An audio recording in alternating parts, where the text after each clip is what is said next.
যাকে তাকে হাতের একটি ছোঁয়ায় বশীকরণ। শুধুমাত্র হাত দিয়ে কোনো ব্যক্তিকে যদি আপনি স্পর্শ করেন, ওই ব্যক্তি আপনার প্রতি বাধ্যগত হয়ে যাবে, ওই ব্যক্তি আপনার প্রতি বশীভূত হয়ে যাবে। এটা শুধুমাত্র এই মন্ত্র এবং কি এই নকশাটার মাধ্যমে। সম্মানিত ভিউয়ার্স, তো এই মন্ত্র এবং এই নকশাটা কিভাবে প্রয়োগ করবেন এখন আমি বিস্তারিত নিয়মে আপনাদেরকে বলে দিতেছি। আপনারা মনোযোগ সহকারে ভিডিওটা শুনবেন, তবেই আপনি যে কোনো নারীকে, সে হোক আপনার ভাবি, সে হোক আপনার প্রেমিকা, বা সে হোক আপনার পছন্দের মানুষ, বা সে হোক আপনার প্রেমিক, যেই হোক না কেন, তাকে আপনার প্রতি বাধ্যগত করে নিতে পারবেন মাত্র কয়েক মিনিটেই।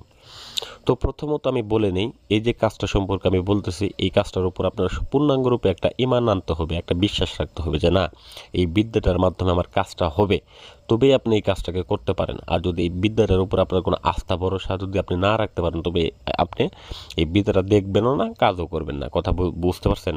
তো যাই হোক ভিউয়ার্স, তো এখন এই কাজটা করার ক্ষেত্রে আপনাকে কিছু কতিপয় জিনিস সংগ্রহ করতে হবে। তো সেটার পূর্বে আমি বলি, এটা দিয়ে আপনি যে কোনো কাজ করতে পারবেন, তবে সেটার ক্ষেত্রে আমি মনে করি অবৈধভাবে কোনো অন্য কারোর স্ত্রীকে আপনি ক্ষতি করার জন্য করবেন না। কারণ দেখা গেছে একটা সংসার ভাঙা সমান একটা মসজিদ বাগান সমান। তো এখন এই বিষয়টা হচ্ছে যে আপনি অন্য কারো সংসার ভাঙতে যাবেন না, বা অন্য কারো ক্ষতি করতে যাবেন না এই কাজটা দিয়ে। তো বিশেষ করে নিজের প্রয়োজনের ক্ষেত্রে দেখা গেছে নিজের সংসার ভেঙে যাইতেছে, নিজের আপনার স্বামী আপনাকে ভালোবাসে না, বা আপনার স্ত্রী আপনাকে ভালোবাসে না, আপনার কথা শুনেন না, আপনার অবাধ্য, সেক্ষেত্রে আপনি এই কাজটাকে করতে পারেন, এই মন্ত্রটাকে প্রয়োগ করতে পারেন অতি সহজেই।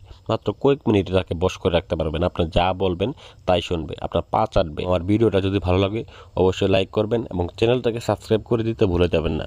ধন্যবাদ সবাইকে। আসসালামু আলাইকুম ও রহমতুল্লাহি ওয়া বারাকাতুহু।